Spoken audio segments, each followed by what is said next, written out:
जल भर कर रख लीजिए और रात भर उसको रख लेने दो। नवरात्र चल रहा है, उस कलश को रात भर रखकर सुबह सुबह उस कलश में एक बेलपत्र डालकर उस जल को नीम के पेड़ के नीचे 11 आम के जो पत्ते जिस डाली में लगे होते हैं, वो डाली कोमल सी डाली 11 टुकड़े महाराज एक कच्चे सूत से लपेटकर 11 बार उसका भाग जब उसको लपेट लोगे इस तरह से इकट्ठा करके, आगे का जो भाग है 11 बार कच्चा सूत लपेटने के बाद जो भाग पीछे का आगे का कोई भी हो उसको शहद में डुबा कर शिव जी को समर्पित कर दो। किस जगह पर रखना है? अशोक सुंदरी वाली जगह। अशोक सुंदरी की जगह जानते हो आप लोग, पहले भी आपको बताया है, आज फिर आपको वर्णन कर दें। पद्म पुराण में स्पष्ट किया ये स्थान अशोक सुंदरी का। शंकर भगवान की जलाधारी में पार्वती जी का हस्तकमल, ऊपर से जो एक एक बूंद पानी गिरता है, ये शंकर भगवान की 5 लड़कियों का स्थान है। जया, विषहरा, शामरीबारी, दौतली और देव। शंकर भगवान की 5 लड़कियां भगवान शंकर के मस्तक पे जल की धार गिरा रही हैं। बीच में जो अशोक सुंदरी का स्थान है महाराज, उस जगह पर शहद का मुख, जो शहद आपने भिगोया है, उस शहद का मुख शंकर जी की ओर कर कर इसी चैत्र के महीने में 3 नवरात्रि में शंकर भगवान के उस अशोक सुंदरी की जगह पर शहद का भाग शिव जी की ओर रख दें। महाराज अगर घर में संपदा की कमी हो या कोई पैसा खा गया हो, रुपया नहीं दे रहा हो, पैसा अटक गया हो, तो उस शहद को शिव जी की ओर मुख कर कर उस आम के पल्लव की जो डंडी है उसको 11 डंडी को वहां रख दीजिए और उससे अपनी कामना कर कर आ जाइए। हो सके उस शहद में से थोड़ा सा शहद किसी रुमाल पर किसी कपड़े में लगाकर उसको रख लीजिए। जिस व्यक्ति से पैसे लेना है, जिस व्यक्ति से पैसे मांग रहे हो, उससे एक बार जाकर मिल लीजिए, एक बार उसको खबर कर दीजिए। बाबा चाहेगा भोलेनाथ तो नवरात्रि में ही पैसा वापिस आ जाएगा, अगर शिव कृपा कर दे। ये बाबा की करनी है।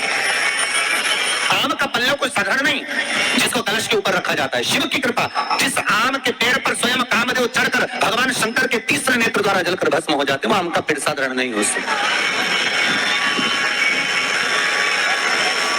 सहज नहीं है। और वैसे भी शिव शिव है महाराज। आम का जो पत्ता होता है, आम का जो पल्लव होता है, उस आम के पत्ते पर हल्दी और सिंदूर, इन दोनों से स्वस्तिक का निर्माण किया जाए। देवी भागवत का संवाद है, बहुत ध्यान देना महाराज। जिन कन्याओं का विवाह ना हो पंचमी के दिन, नवरात्रि की कोई सी भी पंचमी, मतलब जो पंचमी तिथि पड़ेगी, कोई भी नवरात्र हो, चाहे वो 4 नवरात्र में से, चाहे वो पौष का हो, अश्विन का हो, चैत्र का हो, आषाढ़ का हो, किसी भी नवरात्र में आप कर सकते हैं। एक पान के पत्ते पर, एक ही पत्ते पर जो 2 स्वस्तिक बनेंगे, एक हल्दी का बनेगा, एक सिंदूर का बनेगा।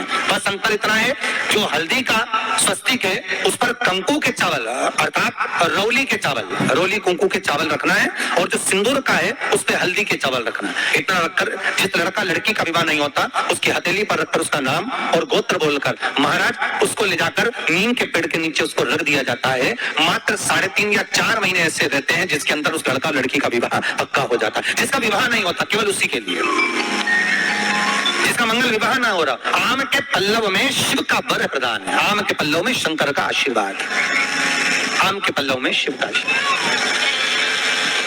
के दिन लोग देवी जी की स्थापना करते हैं, तो क्या स्थापना में क्या रखते हैं? कलश रखते हैं। तो कलश किस लिए रखा जाता है? कलश का क्रम क्या है? अपन ने अभी तक कथाओं में बहुत सुना शिव महापुराण में कि दिए का महत्व क्या है, अपन ने सुना दही का महत्व क्या है, जल का महत्व क्या है।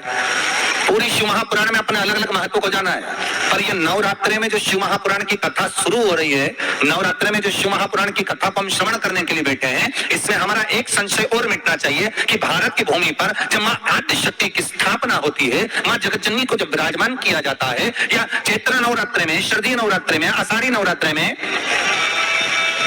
आदि पौष नवरात्रि में हम शंकर की, हम जगतजननी जगदम्बा की जब स्थापना करते हैं, या हम नूतन घर का प्रवेश करते हैं, या गणेश जी की स्थापना करते हैं, या कोई दुकानों को प्रवेश करते हैं, या कोई शुभ कार्य करने के लिए अग्रण्य होते हैं, तो हम कलश की स्थापना क्यों करते? आखिर कलश में ऐसा क्या है?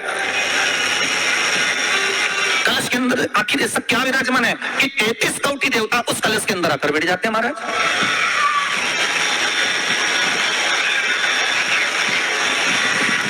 आप कोई यज्ञ करने जा रहे हो, आप कोई पोथी पुराण करने जा रहे हो, आप कोई अच्छा कार्य करने जा रहे हो, तो ब्राह्मण देवता कह देते कलश की स्थापना होगी, कलश की शोभा यात्रा निकलेगी, कलश यात्रा निकलेगी, कलश विराजमान होगा।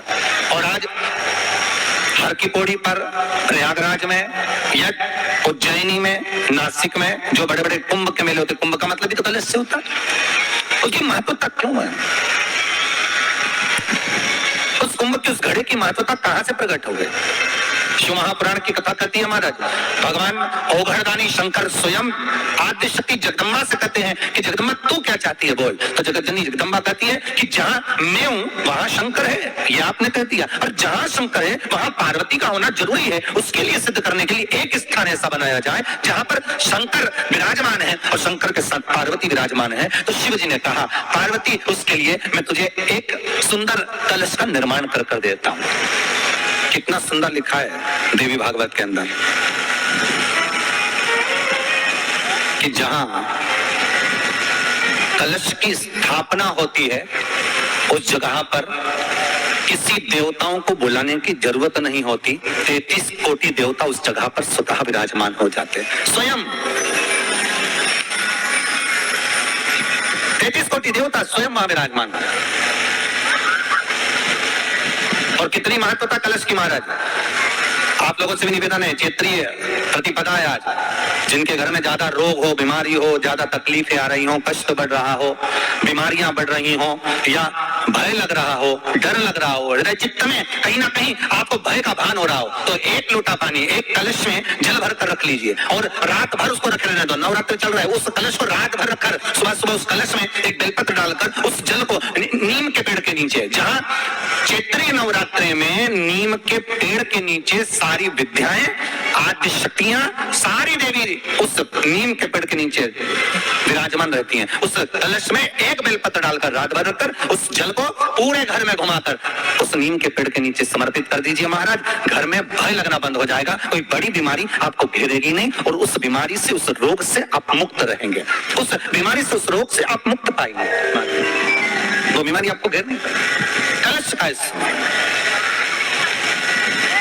संसार सागर से उबरने के लिए हम भगवान की कथा को अपने हृदय में, अपनी चित्तवृत्ति में, अपने मन में उतार लें।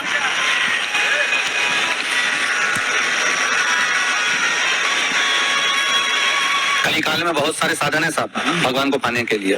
कोई कहता है कि तुम गंगा के घाट जाओ, कोई कहता है कि तीरथ जाओ, कोई कहता है कि मंदिर जाओ, कोई कहता है कि वहां जाओ, कोई कहता है कि आप बहुत समय तक कहीं सेवा क्रम में लग जाओ। कली काल में बहुत सारे साधन बता दिए कि आप साधना भी कर सकते हो, आप तप भी कर सकते हो, आप घंटों तक नेत्र बंद कर भगवान को रिझा भी सकते हो। साधन बहुत बना दिए। पर शिव महापुराण कहते हैं, रामचरितमानस में तुलसीदास जी ने लिखा कि कलयुग केवल नाम आधारा। तुलसीदास जी लिखते हैं कि कलयुग में केवल एक नाम की आधारशिला रख लीजिए। आप दूसरी आधारशिला में अगर डूब रहे हो, आप दूसरे भाव में डूब रहे हो कि भगवान मिलेगा, तो तुलसीदास जी कहते हैं केवल एक ही आधार बहुत भारी है कि कलयुग केवल नाम आधारा और सुमर सुमर नर उतरहि पारा। कली काल में एक नाम की आधारशिला हो और वो नाम परमात्मा का हो। जगत का नाम नहीं चाहिए हमें, संसार के नाम से हम नहीं करने वाले हो। एक भगवान का नाम, एक राम नाम, एक कृष्ण नाम, एक शिव नाम, एक जगत जननी जगदम्बा का नाम, एक आदि शक्ति का नाम अपने भीतर में हो।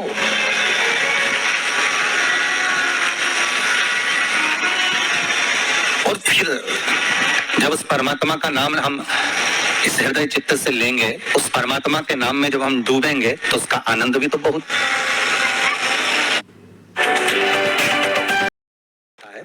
उस मुख पर भगवान विष्णु का स्थान होता है। किसका स्थान है? भगवान विष्णु का। थोड़ा सा नीचे आओगे, जहां से कलश का मुख दबा हुआ होता है, वह जगह भगवान स्वयं शिव की होती है। किसकी जगह है? भगवान शंकर की। कलश का अग्रभाग, नीचे का भाग जहां से फैला हुआ होता है, वहां ब्रह्मा का आधिपत्य स्थापित होता है। फिर कलश का जो नीचे का भाग होता है, वो भगवान शिव और शक्ति का स्थान होता है। कलश के बाहरी भाग में, जहां पर बाहर का हिस्सा होता है, उस कलश के बाहरी भाग में 33 कोटि देवताओं को भगवान शंकर ने लाकर विराजमान किया होता है। महाराज भगवान शंकर 33 कोटि देवताओं को निमंत्रण देकर उस कलश में विराजमान कर दिया। आप स्वर्ग जाएंगे ना जाएंगे, इसका कोई गारंटी नहीं है। हम स्वर्ग जाएंगे ना जाएंगे इसकी भी कोई गारंटी नहीं है, ठीक है।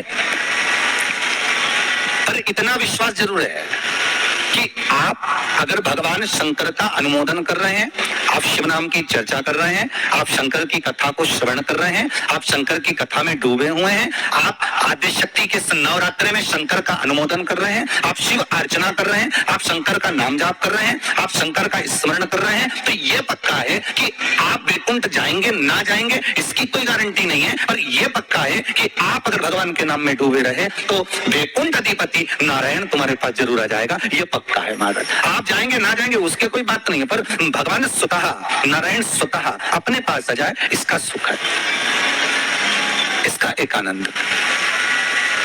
तो हम दान कर रहे हैं, पुण्य कर रहे हैं, या हम कोई सत्कर्म कर रहे हैं, या हम कुछ भगवान के निमित्त हम ये सोच कर दे रहे हैं कि हम दान करेंगे तो ऐसा होगा, हमें स्वर्ग मिल जाएगा। नहीं, हमें स्वर्ग जाने की चाहत